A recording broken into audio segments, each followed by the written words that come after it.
¿Le preocupa el ministerio con la niñez de su iglesia? Pues este podcast es para usted. Teotecnología.com presenta Teobytes. Busque su taza de café, de té o de chocolate y siéntese a la mesa con nosotros porque este tema será de gran bendición a su vida y a la vida de su iglesia. Saludos y bendiciones, les habla Jesús Rodríguez Cortés y les doy la bienvenida a esta edición de Teobytes. Hoy nos acompaña el pastor Leo Ayala para dialogar sobre ministerio con la niñez. Leo está casado con Esther Jorge y tiene 2 hijos varones, Yair, de 12 años, e Isaac, de 10 años. Leo es pastor de la Alianza Cristiana y Misionera en La Cumbre, en Puerto Rico. Allí está sirviendo como director de niños y familias por los pasados 14 años, pero actualmente sirve como pastor general de la congregación. Leo sirvió como misionero en España, donde trabajó con niños y adolescentes. Fue allí donde conoció a su esposa. También debemos decir que Leo cursó sus estudios teológicos en el Seminario Teológico de Puerto Rico.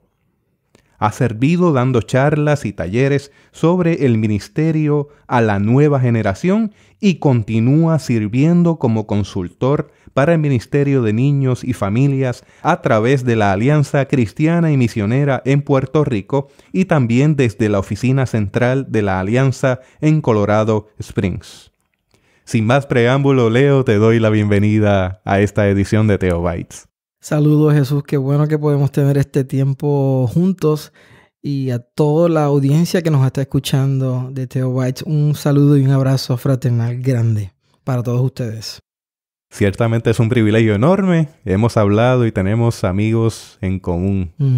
Muy buenos amigos. Muy buena gente. De esta gente que tú puedes verlos la semana que viene o 2 y 3 años, igual sientes como si lo hubieras visto ayer. Y hablamos, por supuesto, de Eliezer Ronda. Entre ellos. Tenemos a Chesico. Definitivo. De las buenas gente, ¿verdad? De muchos años. Muchas historias. Muchas experiencias también. Y creo que eso hace Dios. Es un regalo.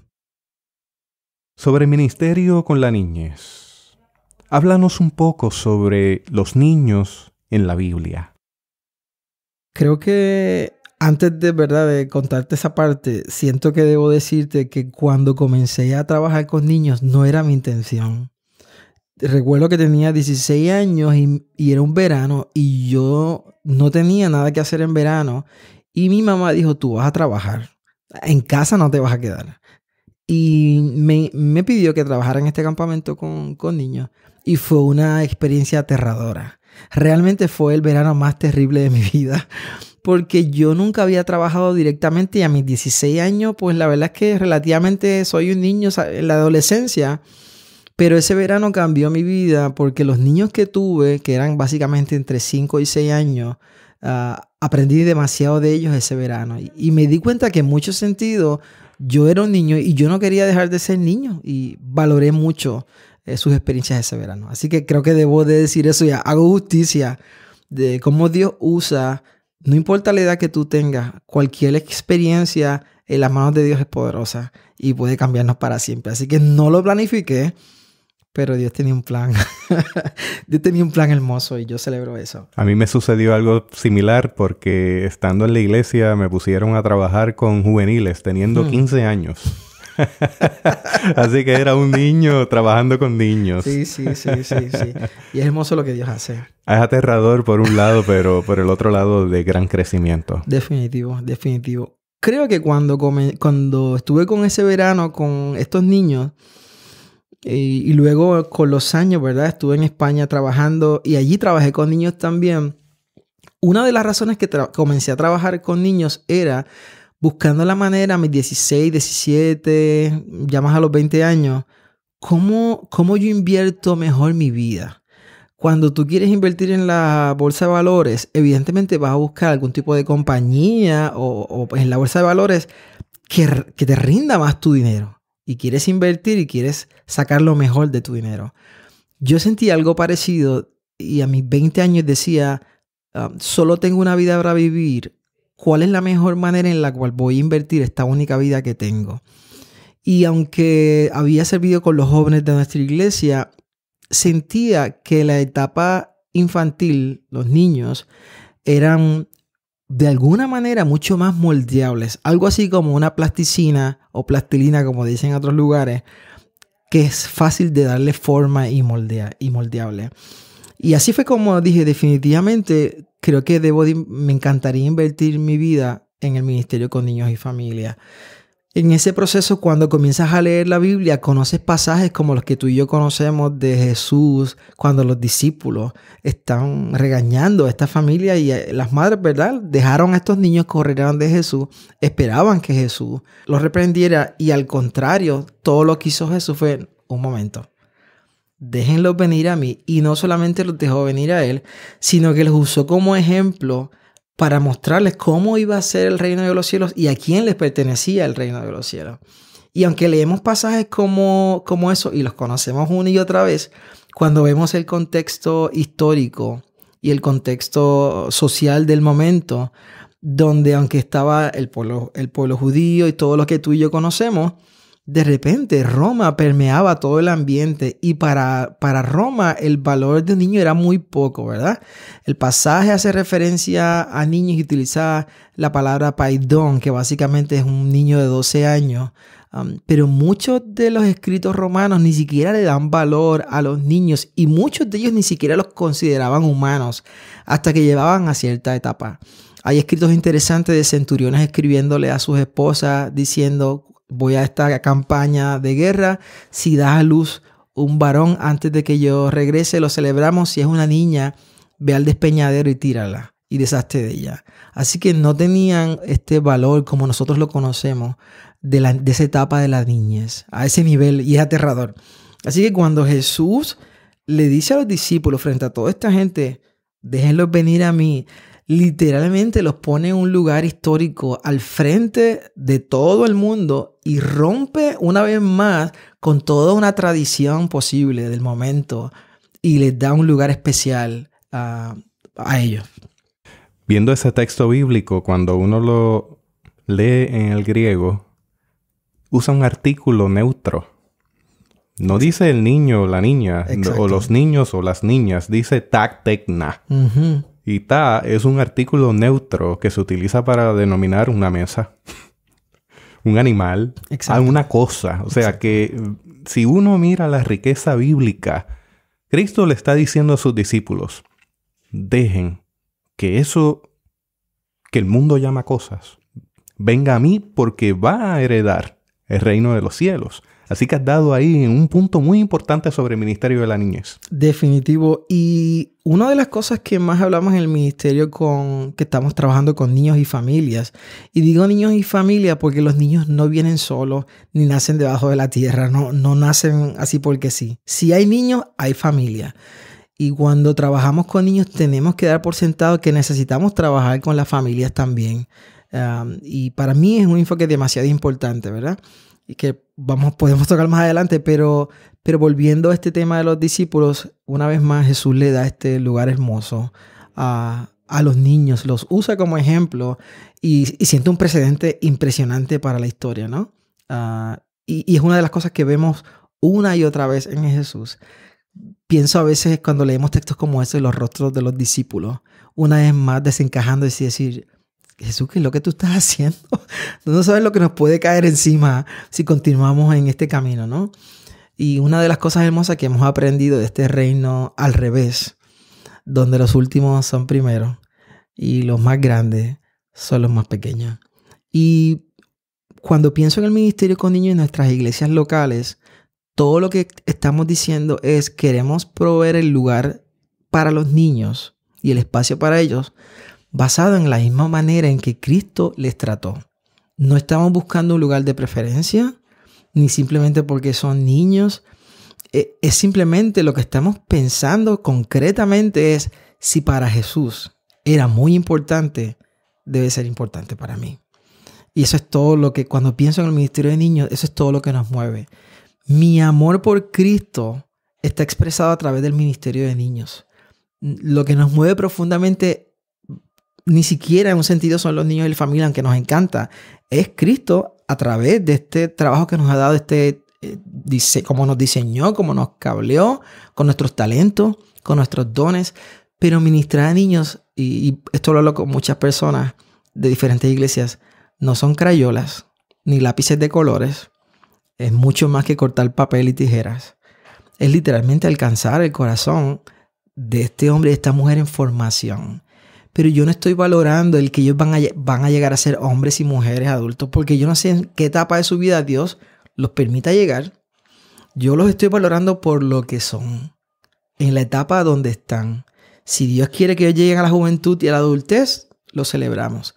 Pero en ese lugar donde se encuentran, en esa etapa, ya son gente y tienen la capacidad de procesar y entender cómo es Dios, quién es Dios, y conocer este Cristo que les ha creado y les está formando. Y creo que no hay un honor tan grande que tomar a este hombre y esta mujer en su primera etapa de vida. Creo que honestamente es un honor. Tengo ahí ya 2 comentarios, 2 preguntas que voy a dejarle a la audiencia. Excelente. Primero, ¿cuánto de su presupuesto total está dedicado al ministerio con la niñez? ¿Es su iglesia un lugar donde los adultos piden los mejores recursos para su escuela bíblica? Yo creo que esas 2 preguntas deben ser contestadas con honestidad. Y nos van a dar una idea de dónde estamos ubicados con respecto al ministerio de la niñez. Definitivo.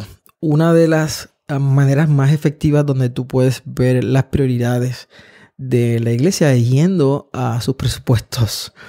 Algunas iglesias celebramos que hay un presupuesto asignado para diferentes ministerios y hay otras denominaciones o congregaciones donde desafortunadamente brilla por su ausencia, ¿verdad? Y lo decimos con mucho respeto. No porque no crean el ministerio con niños, pero tal vez no tienen una visión clara en ese sentido de cómo podría lucir dentro de la iglesia local una iglesia vista como un hábitat, como yo le llamo. Y digo hábitat porque nos parece que la iglesia local es un hábitat donde conviven diferentes especies. Los niños, los adolescentes, jóvenes, adultos, casados o solteros y nuestros mayores. Y cuando vemos a la iglesia desde esa posición o desde esa imagen, en ciencia nos enseñaron, ¿verdad?, que en el hábitat convivían muchas especies y para que se reprodujeran y crecieran tenían que ser alimentadas en la misma calidad y todo esto. Y me parece que de alguna manera, ¿verdad?, tal vez no es perfecta la imagen. La iglesia de alguna manera es un hábitat donde no estamos diciendo que un ministerio o los niños son más importantes o los adultos. Nosotros apuntamos a la niñez porque según hemos aprendido en este proceso de lo que es la ventana 4-14 y estos años de formación, donde entre los 4 y 14 años, lo que un adolescente decida hacer entre 3 y 14 años y su cosmovisión, le va a seguir el resto de sus vidas. Probablemente después de los 13, 14 años, ellos van a comenzar a defender lo que ya han creído. Así que Dios nos está dando una ventana de oportunidades para alcanzar con el evangelio a esta generación. Y para nosotros eso es una gran oportunidad. Es la etapa más tierna del creyente. Cuando hablamos y preguntamos a la gente cuándo fue tu experiencia con Dios, es impresionante la cantidad de personas en porcentaje que nos dicen antes de los 12, antes de los 10, a los 9 años, en el caso mío, por ejemplo. Y claro, no estamos diciendo que estamos descartando a las demás edades porque Dios obra y su Espíritu Santo está haciendo la obra. Pero es impresionante la cantidad de personas que a esta tierna edad pueden procesar literalmente el evangelio y su experiencia y su crisis de conversión, porque de alguna manera le llamo crisis porque es una crisis cuando tú te das cuenta quién eres como pecador y ves la cruz y este camino a Cristo y estos brazos extendidos diciéndote, sé quién eres, te estoy diciendo quién eres y también te estoy mostrando el regalo para ese perdón y esa salvación. Entonces, nos parece que la iglesia es un lugar, es este cuerpo de Cristo que no necesariamente representa edades, sino seres humanos. Él dijo, vine a buscar lo que se había perdido. No dice la edad, no dice si eran hombres o mujeres, no dice si tenían necesidades especiales o no. Él dijo lo que se había perdido. Y si Romanos está correcto, que entendemos que sí, que toda la palabra está correcta, todos hemos pecado y estamos separados de la gloria de Dios. Así que este evangelio es para todos. Y cuando un niño acepta a Cristo Jesús como su Salvador porque entendió, Dios no le da una porción pequeña del Espíritu Santo porque ese niño o esa niña es pequeño. Él recibe el Espíritu Santo como un hombre adulto o una mujer adulta. Y entonces Dios no nos da cantidad de su amor. Dios no nos da cantidad tampoco de su Espíritu Santo. Y para mí eso es muy serio. Y es sagrado, como lo es todo en la iglesia.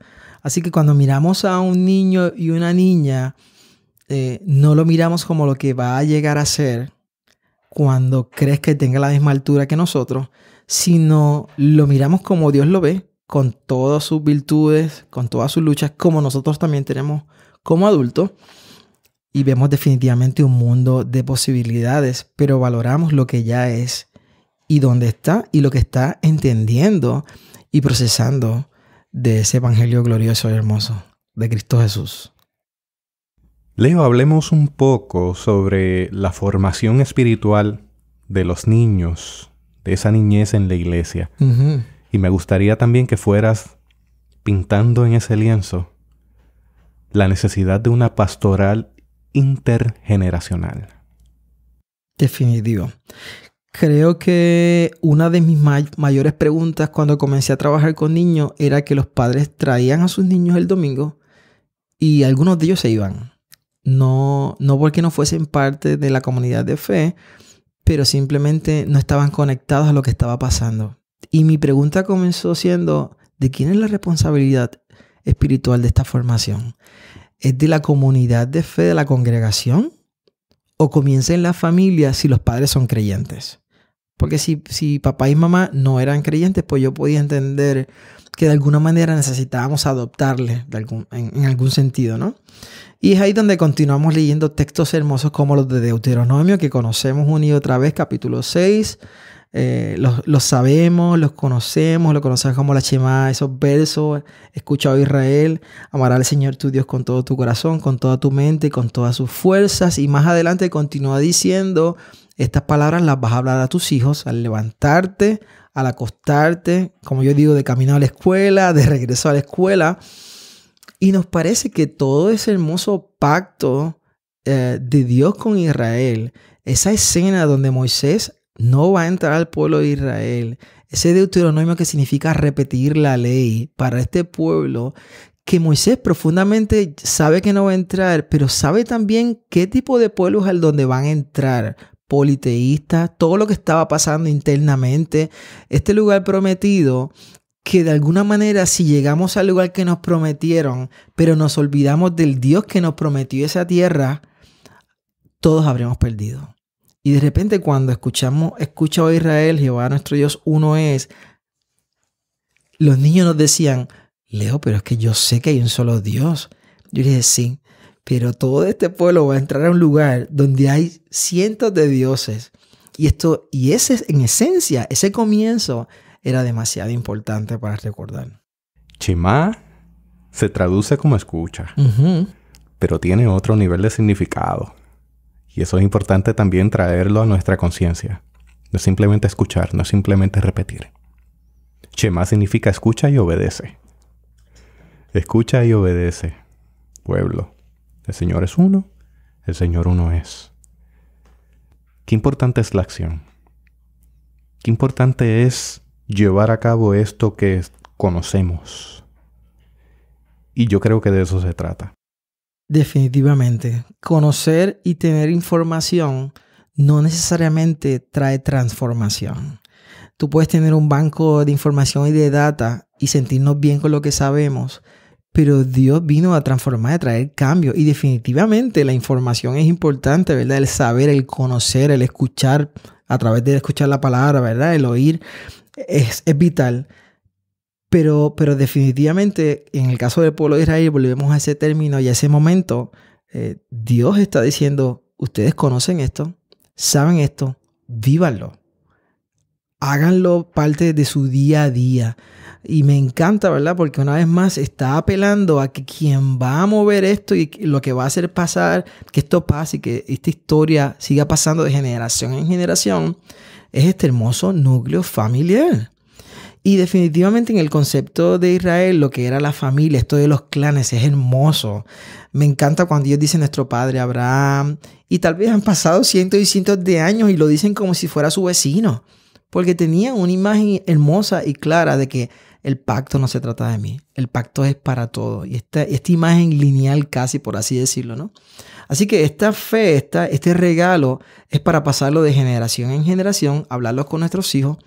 Y también ese Oh Israel da una esencia hermosa de equipo y de pueblo completo. Además de este núcleo también de padre a hijo. Y eso de alguna manera lo vemos en la iglesia local cuando tenemos niños con familias de padres creyentes y otros niños que asisten, que lo trajo un abuelo o un vecino. Y ese niño no queremos que se pierda de esta experiencia de ser familia y de repente la congregación se convierte en su Israel y en su familia. Y eso es hermoso. Y eso completamente apunta a lo que estamos hablando de esta iglesia intergeneracional, ¿verdad? Que era lo que hablábamos ahorita específicamente, sacándolo del contexto de un hábitat. Y es que nos parece que tomando la historia del pueblo de Israel, que tú aprendías un oficio de papá, y si este papá era carpintero, yo también voy a ser carpintero. Los niños no quedaban fuera de ninguno de los procesos del día a día de la familia. Sea cocinar con mamá, buscar el agua. Y de repente se veía en todo porque se le daba valor no a la etapa de vida, sino a que fuiste creado a imagen de Dios. Y yo honro eso. Y nosotros honramos eso, ¿verdad? En todos los sentidos. Así que dentro de la iglesia, cuando pensamos en este ministerio intergeneracional, yo lo comparo a una carrera de carros, de estos de competencia.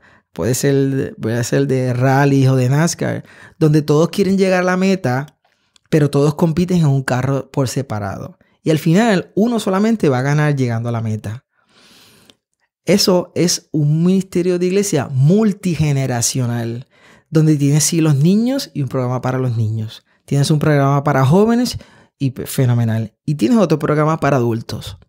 Toda esa gente va a correr a intentar lograr que esa generación conozca a Cristo y que crezca.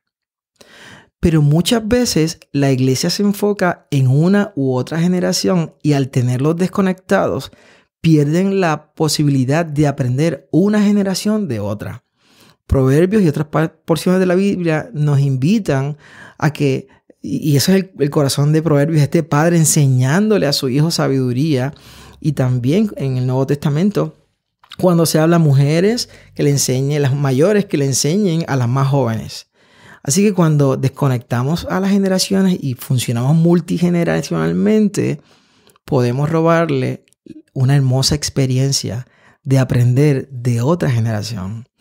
Y sentimos que eso es justo lo que no es en esencia la iglesia.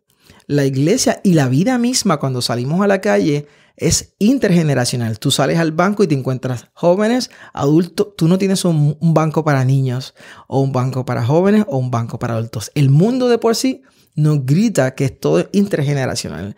Y estos conceptos multigeneracionales, divididos y subdivididos, nace realmente como un concepto comercial para venderle específicamente a esas generaciones productos, y al tú dividirlas o subdividirlas puedes vender mejor un producto.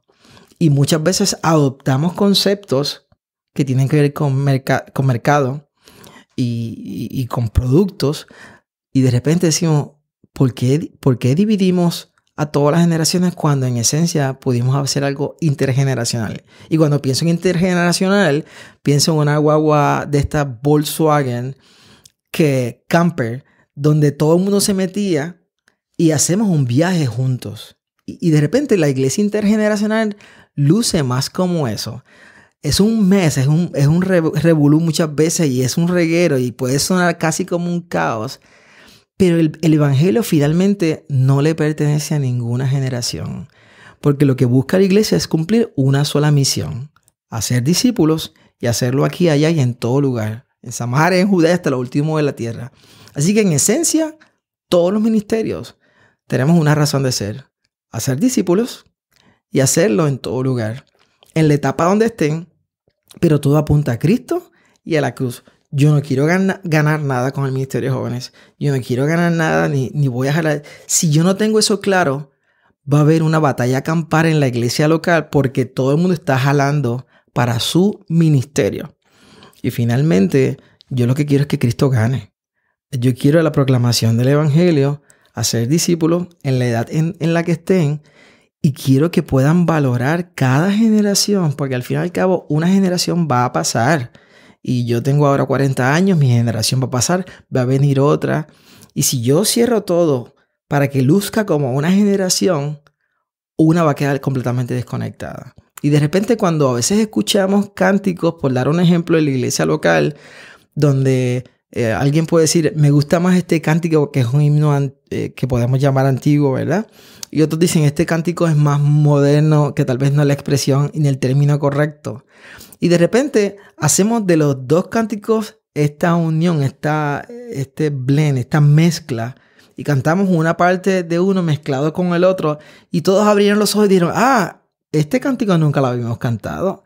Y es por eso, ¿verdad? Yo siento que, una vez más, que todo se trata de Cristo. Realmente no se trata de mi generación ni de ninguna. Que muchas veces nuestros conceptos generacionales son los que permean en la iglesia. Y como somos los adultos quienes estamos al frente de la programación, de todo lo que ocurre, de los estilos, de la forma en que se hacen cosas, y nuestra voz es la que se escucha más, muchas veces podemos sin querer dejar fuera otras generaciones que estamos claros que la iglesia no le pertenece a ninguna generación, pero su expresión tal vez de adoración o su expresión de cómo procesa el evangelio puede cambiar y es diferente. El evangelio no cambia y la Biblia menos tampoco. Eso está bien claro. Pero un niño que ha nacido viendo 3, 4 horas, 6 horas diarias televisión o cualquier tipo de electrónico, que pasa más de 7 horas en su escuela y que las estadísticas dicen que pasan menos de 20 minutos hablando de principios y valores con su familia, va a tener una cosmovisión muy diferente a la nuestra en ese sentido. Hay eventos que marcan una generación y hay personajes que marcan una generación. Nuestra generación de los 80, pues tenemos diferentes eventos que ocurrieron en esa época, en esas décadas, como la de los 60, por mencionar la guerra de Vietnam, por ejemplo, y otros personajes políticos y artísticos que dan una influencia impresionante de esa generación. Literalmente, eso lo vamos a ver reflejado en todos los aspectos de la vida e incluso de cómo vivimos como iglesia. Y tenemos muchas veces conceptos que traemos que literalmente son generacionales. Y cuando dejamos todo eso afuera, tomamos el texto y vemos el evangelio y la cruz brilla por encima de la generación. A través de las eras y a través de los años y de los siglos, es Cristo y es su evangelio.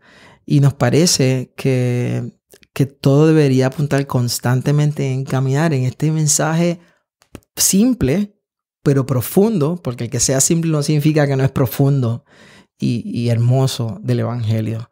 Al fin y al cabo, yo todo lo que anhelo y deseo es, multiplicarme en alguien y dejar todo lo que Dios ha puesto en nosotros para compartirlo con la próxima generación que está emergiendo. Y mientras pienso en eso, pienso también en los mayores que ya corrieron este tramo, de los cuales yo quiero aprender porque no quiero cometer tal vez los mismos errores. Así que nos parece que nadie queda descartado en la iglesia. Todos somos parte y todos tenemos algo que aportar. Nadie se jubila de la iglesia hasta que te envían tu día de salir para el reino de los cielos. Mientras tenga los pies aquí en la tierra, no importa la edad que tengas, sea grande, niño, adolescente o joven, somos la iglesia de Cristo. Él vino a buscar un solo pueblo. Y ese pueblo puede tener diferente edad, diferentes trasfondos y diferentes realidades. Pero es su pueblo. Y nosotros no morimos por ellos en la cruz, fue Cristo.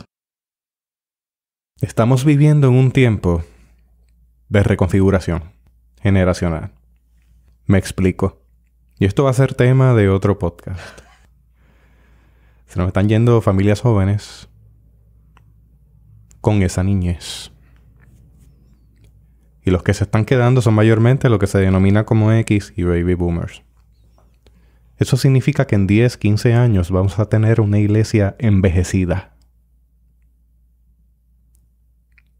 Y una pregunta que dejo sobre el tintero, que no es de este tema, es cómo vamos a trabajar con esa iglesia envejecida. Y cómo somos pertinentes a ministerios dirigidos a esas generaciones. Cierro paréntesis. Y vamos a la niñez. Los niños en la iglesia, Leo. Háblame un poco sobre tu ministerio, el ministerio que lleva esta iglesia Alianza Cristiana y Misionera, y tus recomendaciones en cuanto a actividades, acercamientos, educación y todas estas cosas que te apasionan. Definitivo.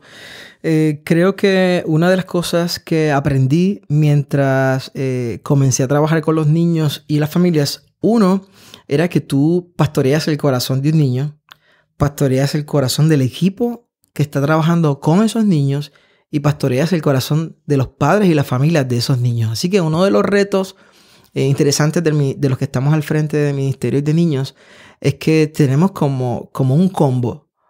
Tienes a los niños por un lado, tienes a su familia y tienes un equipo que está trabajando con esos niños durante los domingos. Y parte de lo que nos dimos cuenta en el proceso era que llevábamos haciendo un buen ministerio de niños fructífero. Y de repente sentíamos que lo que estábamos haciendo no estaba siendo tan efectivo con esta nueva generación que había comenzado y que estaba naciendo. Uno de los retos más grandes del ministerio de niños es cambiante constantemente. Las estadísticas dicen que cada 3 años la generación de niños o los niños mientras van subiendo adoptan nuevas conductas o nuevos conceptos y de alguna manera cambian algo en cómo procesan y cómo ven las cosas. Y eso me parece interesante por el acceso a la información y el poco control que muchas veces como familia, y lo digo porque soy padre igual que tú, Jesús, y muchas veces tenemos amigos, ¿verdad? Que nos preocupa tal vez el aparato que tiene el niño electrónico de acceso a la red, internet, y la poco control. Y cómo todo eso puede afectar en muchos sentidos. Así que una de las cosas que vimos era, ok, vamos a ver, el evangelio no cambió, pero lo que yo hacía 20 años con los niños, esos no son los niños que tenemos ahora. Esos niños ahora son jóvenes y están en la universidad. Alguien me dijo, ¿eso significa, Leo, que como yo aprendí el evangelio no funcionó? Y yo, sí funcionó porque usted está aquí. Lo que estamos diciendo es que esta nueva generación procesa diferente. Y ahí hubo un cambio. Y esta fue nuestra experiencia. Los niños no querían sentarse el domingo en una escuela dominical a recibir información. Ellos querían ser parte de una clase. Y es muy diferente. En 2 razones. Número 1, nos decían por qué el domingo se tenía que llamar escuela bíblica cuando ya han estado en escuela todas las semanas, como para venir el domingo a venir a otra escuela más. Ese fue el primer choque que yo generacionalmente tuve, porque para mí el decir escuela bíblica era casi sagrado para mi generación. Y en mi mente yo decía, yo jamás me atrevería a argumentar como un niño porque esto se llama escuela bíblica cuando ya yo he estado en escuela todas las semanas. Así que ahí hubo algo interesante. Lo próximo que hicimos fue escuchar a los niños. Eso es demasiado importante porque tú necesitas conocer esa población que vas a estar sirviendo, porque yo dejé de ser niño hace mucho tiempo atrás. Y yo quiero ser relevante, no para moldarme a su cultura, pero sí quiero saber cuáles son los canales que están abiertos para establecer un puente a su corazón. Así que le hicimos muchas preguntas. Una de las cosas que los niños nos dijeron fue que tal vez lo que era el local y la iglesia, como ellos le llamaban, y después hablamos con ellos que la iglesia es el cuerpo, la gente que constituye el pueblo de Cristo, pero este edificio lucía para adultos solamente. Y las preguntas comenzaron a fluir. Nos dijeron una de las cosas que nos dijeron, mira, una niña pequeña decía, yo ni siquiera puedo llegar a donde se abre la puerta. Así que para mí este lugar no está hecho para mí. Otros hablaban de los colores y eran cosas que para mí no eran importantes como adulto, pero era su observación, así que lo que hicimos fue escucharles. Creo que lo más interesante y lo más difícil fue escuchar a los niños en ese proceso de hacer preguntas, decirnos, ustedes se paran al frente y nos hablan y nos hablan y nos hablan, pero nunca nos dejan hablar. O sea que esta generación pensante, porque son seres pensantes, lo que están diciendo es, tú estás enseñando, pero yo estoy aquí escuchando y yo también tengo derecho a interactuar y hacerte preguntas a ti porque yo quiero entender y procesar. Yo no quiero que me des una lección, yo quiero ser la lección. Y ahí se abrió toda esta caja de Pandora, ¿verdad? Como decimos, dijimos, entonces, ¿cómo lo hacemos? Y nos dimos cuenta que es un término y no es nada nuevo, lo que es aprendizaje activo, donde los niños no vienen a tomar una lección, sino que literalmente ellos son parte de esta lección. Está la Biblia y de toda esa lección que yo preparaba, que tenía 7 puntos o 6, que era lo que quería enseñar, los niños no se van a quedar con 6 puntos bíblicos el domingo. Ellos pueden quedarse con 2 puntos y luego repetimos y la repetición es bien importante para ellos. Yo me sentía muy contento con todo mi material porque estaba bien puesto, punto 1, punto 2, punto 3, punto 4. Me hacía sentir bien a mí, pero no es en función de mí que yo llevo a cabo el ministerio. Es en función de esta generación y cómo están procesando el evangelio. Así que hubo un cambio interno del equipo, yo como líder número 1, y las clases lucían más entonces como este lugar donde, número 1, tú entrabas a una relación y lo primero que ocurría cuando llegaban era, ¿cómo estás? Cuéntame cómo fue tu semana. Todos sentados en el piso, a veces nos quitábamos los zapatos y nos sentábamos y nos preguntábamos cómo fue tu semana, cómo te sientes. Ese tiempo, que eran 15 minutos antes de continuar, ya la lección había empezado. Porque es una relación. Y de repente ellos comenzaban a contar cómo fue su semana. Y hubo momentos dados donde niños nos dijeron, necesito que alguien ore ahora. La pregunta evidentemente era ¿por qué? Y la respuesta era, nuestros padres nos acaban de anunciar que se van a divorciar.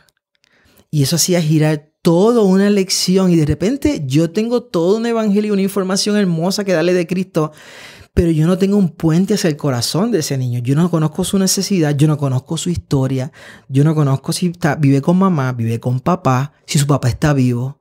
Y de repente cuando te detienes a escuchar, dices, Dios mío, esta generación tiene una historia bien difícil. Y el evangelio es relevante.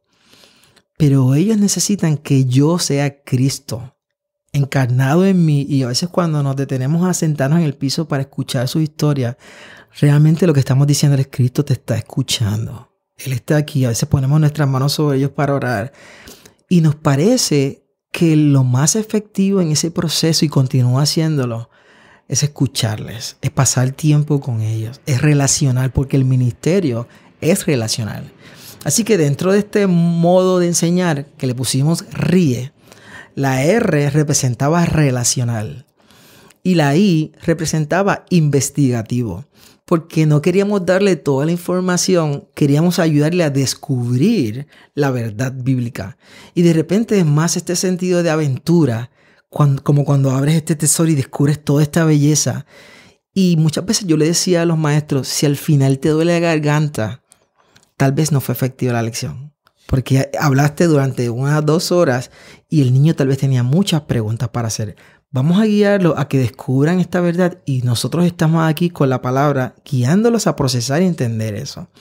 Y la E de RIE era experimental. Y cuando pensamos experimental o experiencial, nos referíamos y pensábamos en que ellos no pueden ver a Jesús. Y de repente nuestro reto para esta generación postmoderna, donde no hay absolutos, y estos niños crecen dentro de toda esta amalgama de ideas, y les decimos amor, misericordia, bondad, Espíritu Santo, Jesús. ¿Dónde está toda esa gente? Yo sé dónde está Popeye. Yo sé dónde está Mickey Mouse. Pero y puedo verlo en la televisión, pero yo no puedo ver el amor, ni la misericordia, ni la bondad, ni el Espíritu Santo. Y no es porque no sean ciertos, pero una generación que crece bajo este esquema o cosmovisión, nosotros como iglesia tenemos un reto bien grande de darle color y nosotros mismos encarnar de tal manera el evangelio y a Cristo mismo, que puedan verlo. Todas estas compañías en Estados Unidos y en otros países que producen materiales para niños invierten más de 2 billones anuales en promocionar y mercadear productos para nuestros hijos. Esas compañías tienen psiquiatras, tienen psicólogos, solo para venderle un producto a nuestros hijos.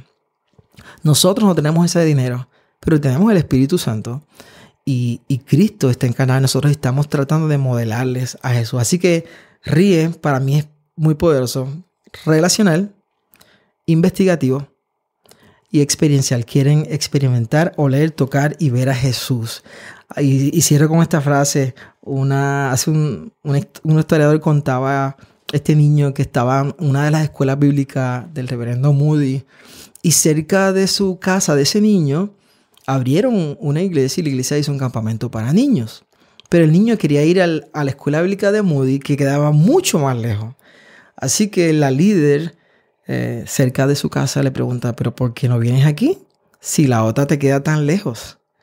Y el niño le responde, es que allí está Jesús. Y no era que acá no estuviese Jesús, sino que su experiencia previa con el maestro de escuela bíblica fue la siguiente. Él le preguntó cómo era Jesús y el niño le había respondido, Jesús es como tú. La única diferencia es que tú tienes carne. Y para mí es bien poderoso eso porque los niños no pueden ver a Jesús, nos ven a nosotros y ven a los padres. Y esos primeros conceptos de cómo es Dios como un padre no se formaron de la noche a la mañana. Comenzaron a formarse de su pequeña niñez, de que son bebés. Desde cada beso y abrazo y cada cariño. Cuando el niño crece, yo le digo, Dios es un padre que te ama, que te aprecia, que te cuida. Va a tener una referencia directa de su desarrollo inicial. Por eso creemos que esta etapa es demasiado importante. No es cualquier cosa. Y nosotros queremos aportar a ser un equipo con el Espíritu Santo y con Dios para levantar nuevas generaciones para Él. Un día nos vamos a estar. No necesitamos ser recordados ni por nuestros nombres, ni por nuestros ministerios, ni por ninguna hazaña. Queremos que recuerden el Cristo que les salvó y que cambió sus vidas. Sabes que hace algún tiempo compartí con un grupo de niños que no tienen cultura de iglesia y que llegaron a la iglesia y ha representado un reto grandísimo a todos los supuestos. No solamente son posmodernos, son niños que no tienen una cultura de iglesia, no nacieron allí. Y el reto que tuve en la mano fue explicarle sobre el Espíritu Santo. ¿Qué es eso? Nada más y nada menos. En nuestra jerga evangélica eso es pan y jalea. Pero para una niñez que quizás no ha tenido la oportunidad de formarse desde el vientre en la comunidad de fe es algo difícil de entender. ¿Cómo explicarle? Así que tomé una fruta, un cítrico, una mandarina, para ser más específico. Y le puse una mandarina en la mano a cada uno.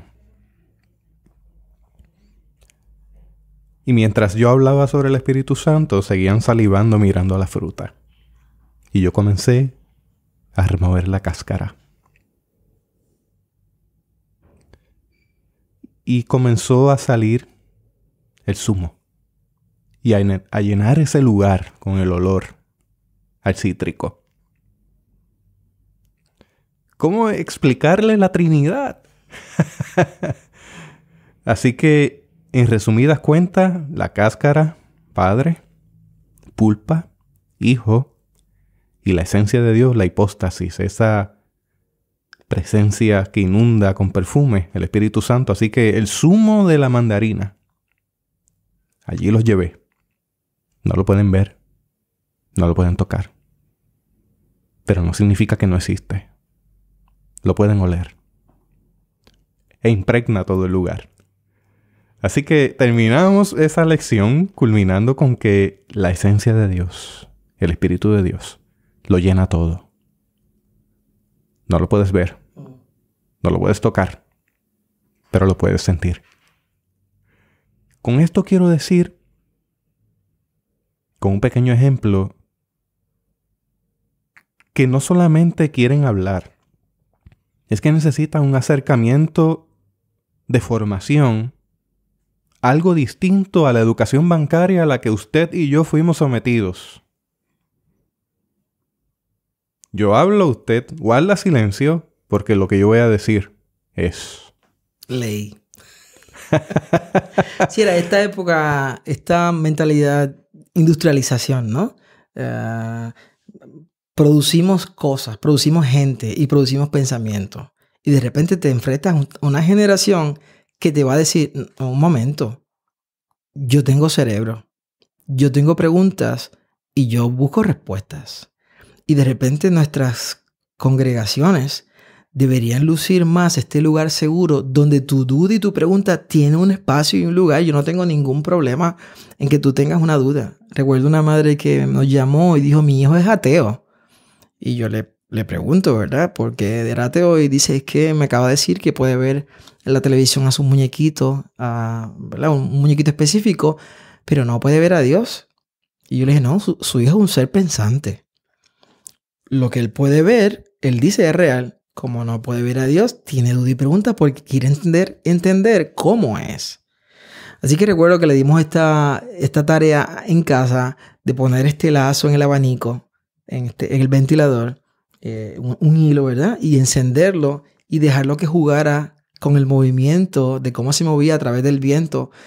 Y lo apagar y le preguntara al niño qué mueve el hilo o qué mueve la cinta. Y el niño evidentemente le respondió, mamá, pues el viento. Y claro, mamá le dijo, tampoco podemos ver el viento. Podemos ver el efecto del viento y lo que pasa. Y no podemos verlo, pero sí podemos percibirlo, sentirlo y experimentarlo de muchas maneras. Entonces, lo que estamos buscando para esta nueva generación es que ellos puedan hacer sus preguntas, tener un espacio transparente y auténtico para hacer preguntas. Y también, como muy bien tú señalabas, darle herramientas para que puedan procesar eso. De repente, los niños no van a estar tranquilos durante 30 minutos esperando que tú recibieras una información tuya, porque cuando ellos apretan sus eléctricos o las cosas electrónicas, en menos de 10 segundos abrió la pantalla, jugaron, la apagaron, prendieron, cambiaron. Y estamos buscando que su lapso de atención, que se siga cortando, las estadísticas terminaron diciendo que estaba entre 1 y 3 minutos su atención.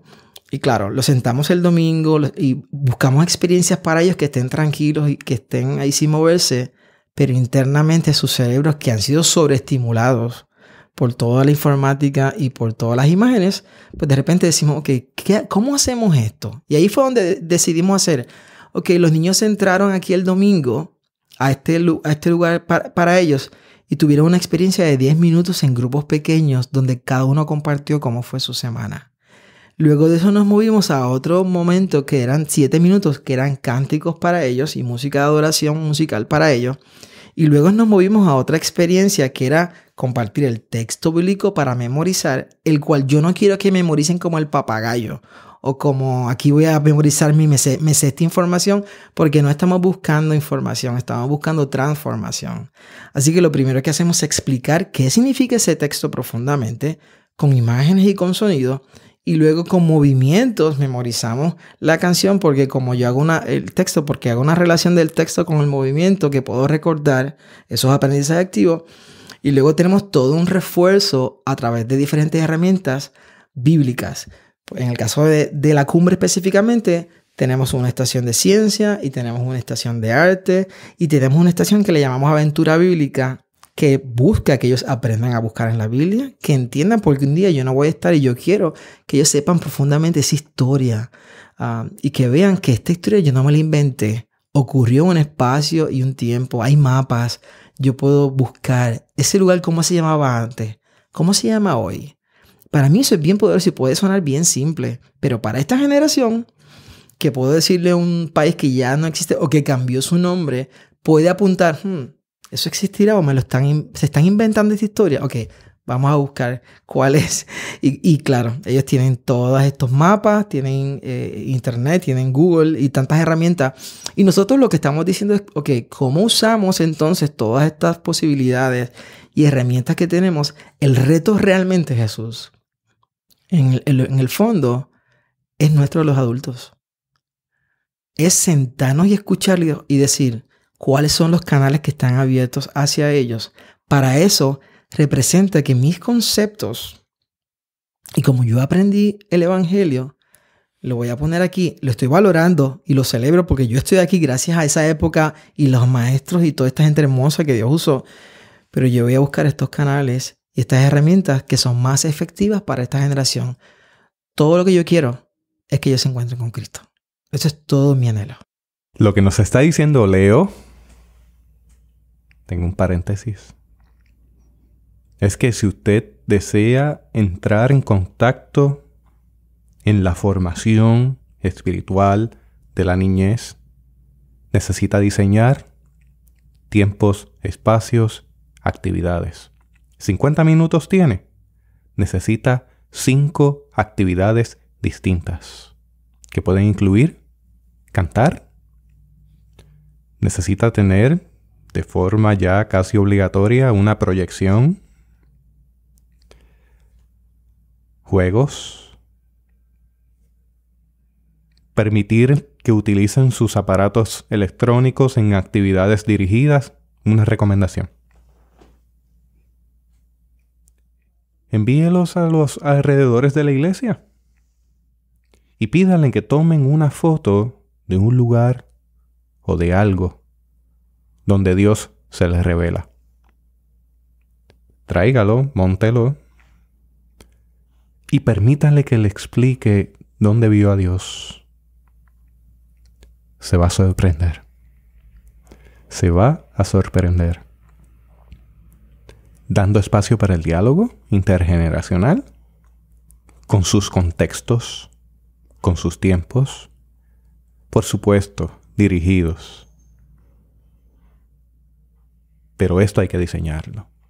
Ya no es sentarse en una mesa a dar una lección de 50 minutos, donde al fin y al cabo yo puedo levantarme y decir, puedo colocar una marca aquí que cumplí con esta misión del día de hoy. Pero a lo mejor no logramos el cometido. Mire el ejemplo de la fruta. La próxima vez que esa niñez vea una naranja, mandarina, y la lleve a su boca, se va a acordar del Espíritu Santo. Y se va a acordar que Dios Padre, Dios Hijo, Dios Espíritu Santo son uno, como la mandarina es una, con sus diferentes partes. Le queremos exhortar a que usted dé una mirada detenida al ministerio de la niñez y se pregunte con mucha honestidad si es tiempo de reformar. Creo que en unos años ellos van a ser jóvenes. Esto de tiempo va a pasar en cuestión de nada. Van a cambiar, van a entrar a la universidad. Y creo que una de las cosas que apuntamos como familia, como padres y como ministerio es, antes de que él entre a la universidad, que yo necesito y deseo que él sepa de su fe. Cuando se comience a acercar a otros círculos retantes en términos de apologética, en términos de mi defensa de la fe, ¿qué es lo que creo?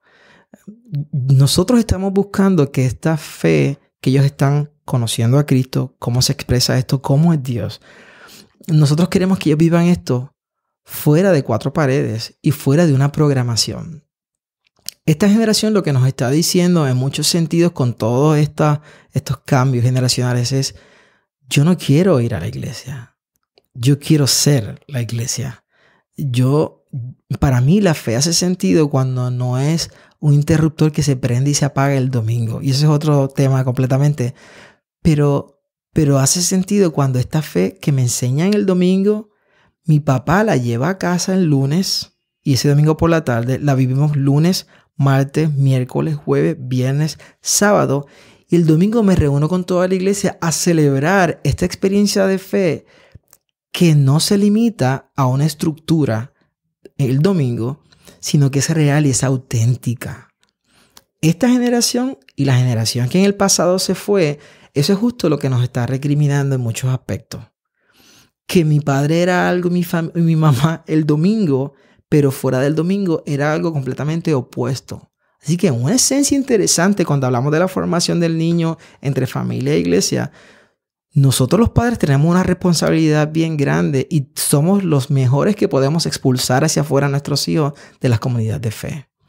Porque cuando tú tienes una verdad que es completa y es el evangelio y lo proclamamos el domingo, pero lo contradecimos el domingo en la tarde, el lunes, el martes, el miércoles, el jueves y el viernes y el sábado, y luego lo proclamamos el domingo juntos en la mañana, los niños no son tontos. Ellos están viendo, ellos están procesando, y cuando tengan la capacidad de tomar una decisión, van a decidir no por el Cristo que fue proclamado el domingo, sino por el Cristo que fue proclamado domingo en la tarde, el lunes, el martes, el jueves, el miércoles, jueves y viernes y sábado. Porque yo no quiero dar mi vida por una causa de 1 hora y 20 minutos el domingo. Yo quiero dar mi vida por una causa que sea un estilo de vida, y profundamente todos estamos buscando una razón por la cual dar nuestra vida. Y como familia y como iglesia podemos hacer un hermoso equipo para que en efecto eso pase. Y honestamente, yo soy el pastor de la cumbre, la Alianza Cristiana Misión de la Cumbre, y yo no quiero ser parte de algo que no rete mi vida a vivir esta experiencia auténtica y profunda fuera de 1 hora y 20 minutos el domingo. Para mí no hace sentido. Y para estos niños de esta generación lo están expresando y lo están diciendo y nos están retando. Y créanme, ellos van a cambiar el perfil de la iglesia. Esto está comenzando y va a ser todo un oleaje. Y nosotros como congregaciones, como pastores, como familias, como líderes eclesiales, necesitamos detenernos, escuchar, analizar y tomar decisiones que muchas veces representan entregar mi concepto, no para tomar el concepto de una nueva generación, sino para tomar el evangelio y decir, yo todo lo que anhelo, lo que quiero y lo que deseo es que esta nueva generación conozca a Cristo auténticamente. Para esto necesito a la familia, necesito a los padres, necesito a abuelas si es que lo trae. Y de repente es un equipo. O sea, no estamos diciendo que una sola parte lo va a hacer. Hay una prioridad y hay una autoridad espiritual. Según Deuteronomio, esto tiene que comenzar en casa si papá y mamá son creyentes. Entonces yo no puedo decir, voy a poner a mi hijo en la escuela bíblica o en el campamento de verano de la iglesia o llevarlo a una academia cristiana para que le hablen allí de Cristo, cuando la influencia primordial, según todas las estadísticas que pueden seguir saliendo todos los años, sigue siendo la casa y el hogar. Entonces hemos entregado la educación a segundos y terceros, y también hemos entregado la espiritualidad y la formación espiritual a segundos y terceros. Y a quien único le van a preguntar qué hiciste por tu hijo o por tu hija es a usted, papá y mamá. A más nadie. Incluso los abuelos pueden hacer un hermoso trabajo y los celebramos, porque hay niños que si no fuera por la gracia y la misericordia de Dios expresado a través de abuelo y abuela, sobre todo una generación milenial que han entregado a los hijos, y los abuelos son quienes están trayéndolos a las congregaciones de fe. Si no fuera por esos abuelos, una generación completa estuviera peor de desconectada del evangelio. Entonces es un equipo completo. Y para esto estamos pidiendo la gracia y la misericordia de Dios para que nos ayude a entenderlo cada día más y que todo apunte a la cruz. Eso es todo lo que anhelamos. Me resta decir que se nos está yendo en parte la generación milenial de la iglesia. Es tiempo de pensar, reformar y considerar estos temas en el tiempo que estamos viviendo con el Ministerio de la Niñez. Muchas preguntas sobre el tintero. Muchas. Más preguntas que respuestas. Pero queremos exhortarles a que usted lleve esto, lo piense. Y de vez comparta este podcast con alguien más. Ayúdenos a multiplicar el efecto de Teobytes. Si usted va donde 2 personas y le dice cómo escucharlo en su móvil, y debes recomendarle este podcast con el pastor Leo Ayala, un extraordinario pastor con un contenido muy relevante para el tiempo que vivimos. Leo, no me queda más que decirte que muchas gracias por sacar este espacio para hablar con la audiencia de Teobytes, dándonos esta taza de café.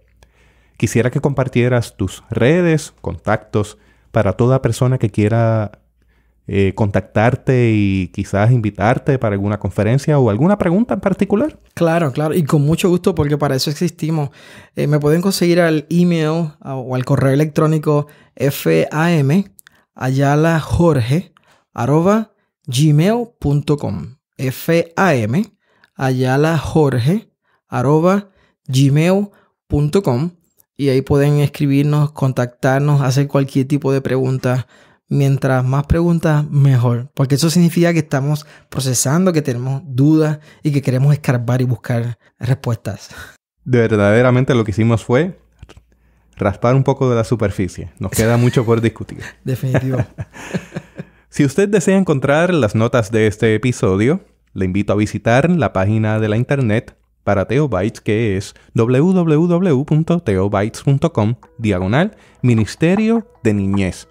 www.teobytes.com/Ministerio de Niñez. Hasta aquí esta edición de Teobytes. Gracias por darnos el privilegio de llegar hasta ustedes a través de las redes informáticas. Será hasta el próximo episodio.